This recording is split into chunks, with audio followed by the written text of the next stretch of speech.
آج ہم ایک بہت ہی دلچسپ قصے پر بات کرنے والے ہیں جو ایک یوٹیوب ویڈیو میں بھی بیان ہوا ہے۔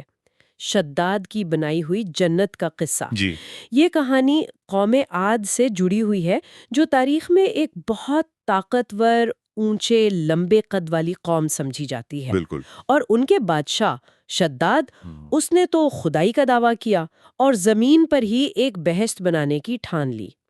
تو آئیے ذرا اس کو تفصیل سے دیکھتے ہیں۔ جی ہاں، اور دیکھیں دلچسپ بات یہ ہے کہ شداد اور اس کا بھائی شدید دونوں ہی ارم بن سام بن نوح کی نسل سے تھے۔ اچھا، تو جب شدید کا انتقال ہوا تو شداد کو پوری حکومت مل گئی، اور یہ حکومت مطلب یمن، عمان، حضرموت، شمالی عرب تک پھیل گئی۔ کافی وسیع علاقہ تھا۔ بہت وسیع، اور اسی بے پناہ طاقت اور دولت نے شاید اسے آپ کہہ لیں مغرور بنا دیا۔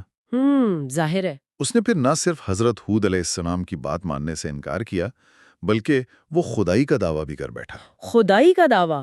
اور پھر یہ جنت بنانے کا خیال یہ کیسے آیا؟ ذریعہ ہمیں بتاتا ہے کہ جب اس نے حضرت ہود سے یوں سمجھیں جنت کی نعمتوں اور خوبصورتی کا سنا، اچھا، تو بس اس کے دل میں یہ خیال بیٹھ گیا کہ ویسی ہی جنت وہ زمین پر کیوں نہیں بنا سکتا؟ اچھا، مطلب ایک چیلنج کے طور پر۔ شاید، بالکل۔ یہیں سے اس بڑے عظیم الشان لیکن تکبر بھرے منصوبے کا آغاز ہوا۔ تو چلے اس تعمیر کی تفصیلات دیکھتے ہیں جو ویڈیو میں بتائی گئی ہیں۔ اس نے، کہا جاتا ہے، دنیا بھر سے ماہرین اور کاریگر جمع کیے۔ جی، حکم دیا کہ سونے چاندی کی کانوں سے اینٹیں بنا کر بھیجی جائیں۔ سونے چاندی کی اینٹیں۔ جی، عدن کے قریب ایک بہت بڑا مربع شہر، 10 کوس لمبا، 10 کوس چوڑا۔ کوس تو پرانا پیمانہ ہے، مطلب بہت ہی بڑا رقبہ ہوگا یہ۔ جی ہاں، بہت وسیع۔ اور پھر بنیادیں وہ اتنی گہری کھدوائی گئی کہ کہتے ہیں پانی تک پہنچ گئیں۔ پانی تک؟ اچھا؟ جی، پھر ان بنیادوں کو سنگ سلیمانی سے بھرا گیا۔ یہ خاص قسم کا بہت مضبوط اور قیمتی پتھر مانا جاتا تھا۔ سنا ہے۔ تو جب بنیادیں زمین کے برابر ہو گئیں، پھر ان پر سونے چاندی کی اینٹوں کی دیواریں چنی گئیں۔ اور وہ دیواریں اتنی اونچی اور چمکدار تھیں کہ سورج کی روشنی میں آنکھ نہیں ٹھہرتی تھی۔ بالکل، چکا چوند کر دینے والی۔ یہ تو باہر کی بات ہوئی۔ شہر کے اندر کیا تھا؟ وہ تو اور بھی حیران کن ہوگا۔ جی، اندر کی شان و شوکت تو ذرائع کے مطابق ناقابل یقین تھی۔ 1000 محل۔ 1000؟ جی، 1000 محل، اور ہر محل 1000 ستونوں والا، اور ہر ستون جواہرات سے جڑا ہوا۔ باپ رے! شہر کے درمیان میں ایک نہر بنائی گئی، اور پھر ہر محل میں اس سے چھوٹی چھوٹی نہریں لے جائی گئیں۔ اچھا، اور ان نہروں کی دیواریں، ان کا فرش یاقوت، زمرد، مرجان، نیلم، ان قیمتی پتھروں سے سجایا گیا۔ یہ تو لگتا ہے جیسے وہ واقعی جنت کی ہر تفصیل نقل کرنا چاہ رہا تھا۔ بالکل، یہی کوشش تھی۔ نہر کے کناروں پر مصنوعی درخت لگوائے گئے۔ مصنوعی درخت؟ وہ کیسے؟ جن کی جڑیں سونے کی، شاخیں اور پتے زمرد کے تھے۔ اور پھل؟ پھلوں کی جگہ موتی، یاقوت اور دوسرے جواہرات ٹانگ دیے گئے۔ ہیں؟ یہ تو کچھ زیادہ ہی ہو گیا۔ جی، اور شہر کی دکانوں اور دیواروں پر مشک، عنبر اور گلاب کا لیپ کیا گیا، خوشبو کے لیے۔ اور ان نہروں میں کیا بہتا تھا؟ صرف پانی؟ نہیں، صرف پانی نہیں۔ کہا جاتا ہے کسی میں میٹھا پانی، کسی میں شراب، کسی میں دودھ، کسی میں شہد کا شربت، بالکل جیسے جنت کے بارے میں سنا تھا۔ یعنی پوری کوشش کی گئی نقل کرنے کی۔ جی، اور تو اور یاقوت اور جواہرات کے خوبصورت پرندے بنوا کر چاندی کی شاخوں پر بٹھائے گئے۔ اچھا، اور اس سب میں وقت کتنا لگا؟ ذریعہ بتاتا ہے کہ اس جنت کو بنانے میں تقریباً 300 سال لگے۔ 300 سال؟ جی، اور شداد کی اپنی عمر اس وقت 900 سال کے قریب بتائی جاتی ہے۔ 900 سال، ٹھیک۔ تو 300 سال کی محنت کے بعد آخرکار یہ جنت تیار ہو گئی۔ پھر کیا ہوا؟ پھر جب تعمیر مکمل ہو گئی، شداد اپنے پورے لاؤ لشکر کے ساتھ بڑے شاہانہ انداز میں اس شہر کی طرف روانہ ہوا۔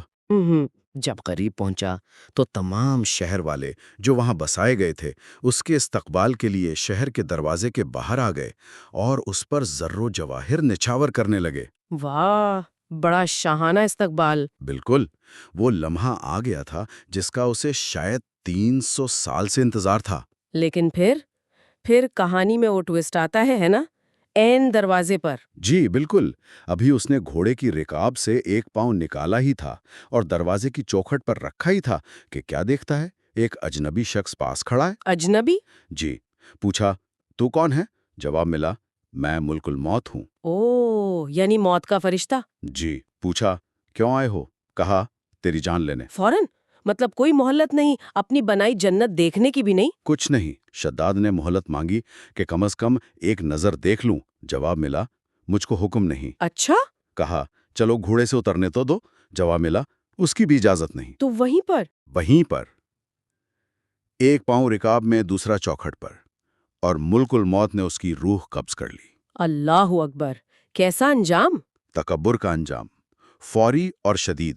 اور اس کے بعد اس کے لشکر اور اس کی بنائی ہوئی جلت کا کیا بنا؟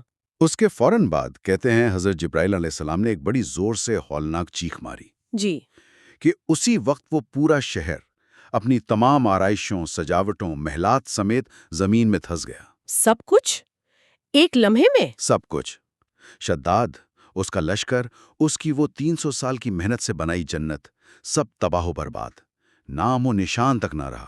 یہ تو واقعی ایک عبرتناک مثال ہے، انسانی تکبر کی اور پھر خدائی قدرت کی۔ بالکل۔ تو یہ تھی شداد کی زمین پر جنت بنانے کی کوشش اور اس کے انجام کی کہانی۔ ایک طاقتور بادشاہ، اس کا غرور، اور پل بھر میں سب کچھ ختم۔ جی۔ لیکن ایک دلچسپ بات جو کچھ کتابوں میں ملتی ہے، شاید ویڈیو میں بھی اس کا ذکر ہو، کہ بادشاہ اور لشکر کے ہلاک ہونے کے بعد وہ شہر لوگوں کی نظروں سے بھی غائب کر دیا گیا۔ اوجھل ہو گیا؟ ہاں، اوجھل کر دیا گیا۔ مگر کہتے ہیں کہ کبھی کبھی رات کے وقت عدن اور اس کے آس پاس کے لوگوں کو دور سے کوئی روشنی، کوئی جھلک نظر آ جاتی ہے۔ اچھا، وہ کیا ہو سکتا ہے؟ کہا جاتا ہے کہ وہ اسی شہر کی دیواروں کی چمک ہے۔ یہ تو قصے کو اور بھی پراسرار بنا دیتا ہے۔ ہے نا؟ بالکل۔ لیکن یہ پوری کہانی، یہ قصہ ایک بہت اہم سوال ہمارے سامنے چھوڑ جاتا ہے۔ کیا سوال؟ یہی کہ انسان کی یہ دنیاوی طاقت، یہ دولت، یہ کاریگری، اس کی حد آخر کیا ہے؟ صحیح۔ اور جب انسان اپنی ہی بنائی ہوئی چیزوں پر، اپنی تخلیق پر حد سے زیادہ فخر کرنے لگتا ہے، غرور کرنے لگتا ہے، تو پھر اس کا انجام کیا ہو سکتا ہے؟ ٹھیک کہا۔ شاید یہ کہانیاں ہمیں یہی یاد دلاتی ہیں کہ اصل طاقت، اصل بقا وہ کس کے پاس ہے۔ واقعی ایک گہری سوچ ہے، بہت خوب۔